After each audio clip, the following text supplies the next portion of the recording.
이번에 이제 한중일 장관 회담이 있었죠. 네. 외교장관 회담이 있었는데 여기서 사실은 연내에 한중일 정상회담이 열리느냐 마느냐 관심의 초점이었습니다. 근데 연내 정상회의 개최, 정상회담 개최는 무산이 됐어요. 그래서 내년 뭐 빠른 시일 내에 또 해보자 이런 얘기를 하고 있는데 어떻습니까? 한중일 정상들이 만날 가능성, 빠르게 만날 가능성이 있습니까? 빠르게 만날 가능성 빠르게 만났으면 좋겠습니다. 네. 제 희망사항입니다. 아하, 그러나 빠르게 만날 가능성은 매우 낮습니다. 그래요? 아니 어떤 뭘 이렇게 지금 이제 중국하고 우리가 계속 사이가 안 좋았지 않습니까? 그러면 이제 또 한중일 정상회담도 지금 오랫동안 개최되고 있지 못합니다. 네. 그러면 이제 한중일 정상회담 개최하려면은 어떤 그 만들어 나가는 과정이 필요하지 않겠습니까? 그래서 우리가 지금 뭐 우리나라 축구 잘하지 않습니까? 대한민국 축구, 우리 대한민국 축구 하는 게 빌드업 축구라 그러지 않습니까? 이제 잦은 패스를 통해 가지고 골을 넣을 때까지의 이 과정을 네. 만들어 나간다는 거죠. 아하. 뭐 이렇게 주거니 받거니 하는 여러 가지 패스와 팀워크를 통해 가지고, 그러니까 우리가 한중일 정상회담을 하려면은 이런 어떤 빌드업 과정이 필요한 것이죠. 한중일 정상회담을 향해 나가는 삼국 네. 간의 잘 자란 협력들이 빌드업이 돼가지고 한중일 정상회담으로 필요하다. 가는 겁니다. 그런데 우리 정부의 태도는 뭡니까? 우리 정부는 지금까지 탈중국의 최선봉에 서 있다가 그 다음에 중국이 다른 나라들하고 뭐 다른 나라들에 대해서 취하는 태도와 같은 방식으로 우리에 대해서 단체 비자를 허용하니까 그거는 우리가 탈중국의 최선봉에 있어서 원칙을 가지고 당당하게 했기 예. 때문에 그런 중국이 그렇게 했다는 것이라는 식으로 하고 있는 거예요. 지금도 마찬가지예요.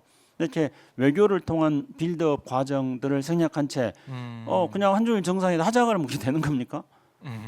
그렇기 때문에 저는 네. 우리 정부의 그 스탠스가 외교적 스탠스가 바뀌지 않는다면, 그러니까 지금 국제적으로도 많은 그 변화가 있지 않습니까? 네. 미중 관계도 지금 큰 원을 그리면서 좀 방향을 이렇게 서서히 완만하게 바꿔나가고 있습니다. 그러면 이런 어떤 국제적 흐름에 맞춰 가지고 우리도 어떤 중국이라든가 이런 다른 나라들하고의 이런 가치 외교라고 그동안에 전략적 명확성, 분명하게 저 알을 편가르게 하는 이런 어떤 전략적 명확성을 내세우는 외교에서부터 이제 탈피해야 됩니다. 그것들에 입각해가지고 한중 사이에서 여러 가지 빌드업하는 네. 과정이 필요하다는 거죠. 그런 게 축적되어졌을 때, 그랬을 때 한중일 정상회담도 가능할 거라 생각합니다만은 이번에 한중일 외교장관 회담을 하는 것들을 지켜 보니까 상당히 오래 걸리겠다, 그런 생각이 들었습니다. 중국이 계속해서 이제 우리를 향해서 네. 뭐 어떻게 보면은 우리가 뭐 잘못하고 있다, 그렇게 하면 안 된다 이런 식의 이제 반응을 보이는 것 같아요. 네. 그 계속 보는 거죠. 우리가 어떻게 나오는지. 우리가 참 지혜롭게 대응을 해야 될 것 같은데 한미일 결속은 강화되고 끈끈해졌다라고 자분하고 있지만 그걸로 인해서 우리가 잃고 있는 것들 이런 부분도 있어서 좀 걱정입니다. 중국과의 관계 개선, 빌드업을 할 수 있는 그런 방안이 또 멀지 이걸 정부가 찾아야 될 텐데 그게 좀 안 보인다 이렇게 볼 수 있겠고 어떻습니까? 이번 부산 엑스포 유치 실패 이런 결과가 나오면서 우리 정부도 앞으로 좀 국정 전환 플러스 또 외교 전환 이게 좀 필요하다는 건 다시 한번 드러난 것 같아요.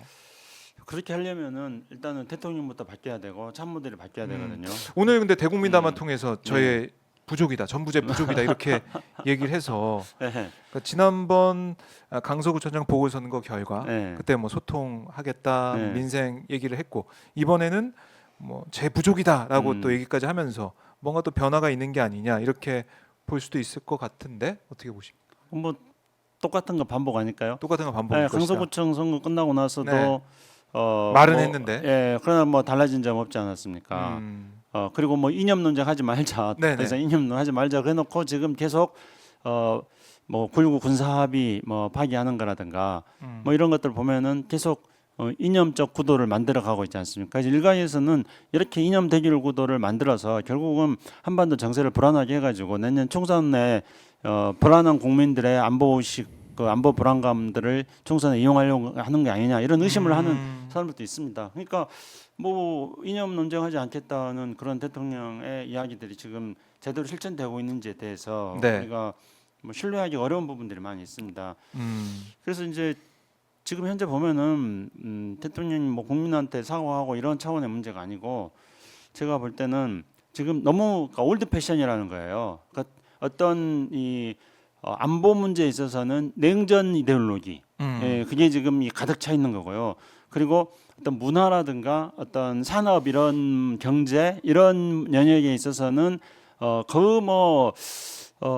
산업화를 막 추구하는 잘 살아보세요, 잘 살아보세요, 허리띠 졸라 매자 하는 한 60년대, 70년대 그런 어떤 사고 방식 이런 것들에 갇혀 있고요.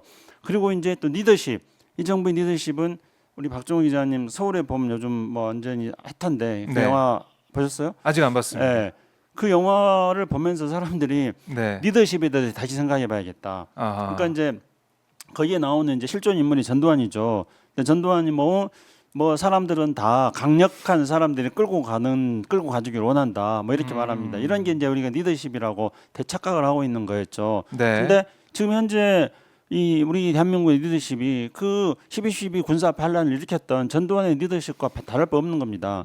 그러니까 우리 일단 안보도 냉전 이데올로기인 거고 우리의 사회 문화 이런 것들도 박정희 시대 잘 살아보자 하던 네. 그런 상황인 거고 우리의 대한민국의 리더십도 세계는 달라졌고 모든 국민들은 다 어떤 개인적으로 주권 개인적으로 자기 인권과 권리의식들이 높아지면서 공정을 추구하는 그런 국민들인데 그 국민들 앞에서 이렇게 이 군사 반란을 일으켰던 그 세력들처럼 끌고 가면 된다는 그런 리더십이 대한민국을 지금 현재 지배하고 있습니다. 그래서 이런 것들이 바뀌어져야 되지 않겠어요? 이건데 쉽게 바꿀 수 있는 문제인가? 네. 쉽게 바꿀 수 있을 것 같아요? 어쩌고 이사님? 쉽지 않아 보입니다. 네. 지금 현재 기류를 네. 보면 자 한번 지켜보죠. 전부제 부족이다 이렇게 얘기하면서 대국민 담화에서 윤 대통령이 고개를 숙이는 모습을 보였는데 또 어떻게 우리 이제 외교적인 문제 또 국내적인 문제도 그렇고 국정 문제도 또 어떻게 좀 풀어 나갈지 국민들 지켜볼 것 같고요. 한번 저희가 매주 또 계속해서 분석을 해보도록 하겠습니다. 끝으로 하고 싶은 말씀이나 못다 하신 말씀이 있다면? 아까 이야기했던 것들에 대한 그 반복입니다. 네. 그러니까 대한민국의 브랜드 가치가 굉장히 높아진 거는 어떤 오랜 역사를 통해서 축적되어 와서 그랬습니다. 그래서 우리가 어떤 산업화 시대, 네. 산업화 시대에 잘 살아보세요 해가지고 허리띠 졸라 맸고 그리고 이제 탈영전 시대에 한중 수교하고 그러면서 경제적으로 성장해 나가고 그 다음에 이제 남북 대화하면서 사람들을 억제해 왔던 네. 자기 검열에서부터 이제 벗어나서 표현과 창작의 자유가 보장돼주고 그러니까 이제 문화적으로 꽃피우고 이런 쭉 과정이 있었던 겁니다. 이런 과정을 통해서 오늘날 세계인들이 열광하는 대한민국이 됐는데 네. 그런데 지난 몇 년 동안에 그걸 다 까먹어 버렸다는 생각이 드는 겁니다. 그래서 역시 이제 평소 실력이 중요하다. 그러니까 대한민국의 평소에 몇 년 동안에 보여줬던 평소 모습 때문에 이번에 부산 엑스포 유치하는데 크게 눈에 직접적으로 보이지 않지만은 그 배경에서는 결정적으로 중요한 요인으로 작용했다고 생각합니다. 네. 대한민국의 평소 실력을 회복해야 된다. 저는 그렇게 생각하고 있습니다. 평소 실력을 회복해야 된다. 이대로는 안 된다. 네. 알겠습니다. 자, 대통령이 또 어떻게 국정 전환을 이뤄낼지 아니면 또 아무런 변화가 없을지 제가 계속 지켜보겠습니다. 말씀 잘 들었습니다. 네, 고맙습니다. 감사합니다. 네. 예.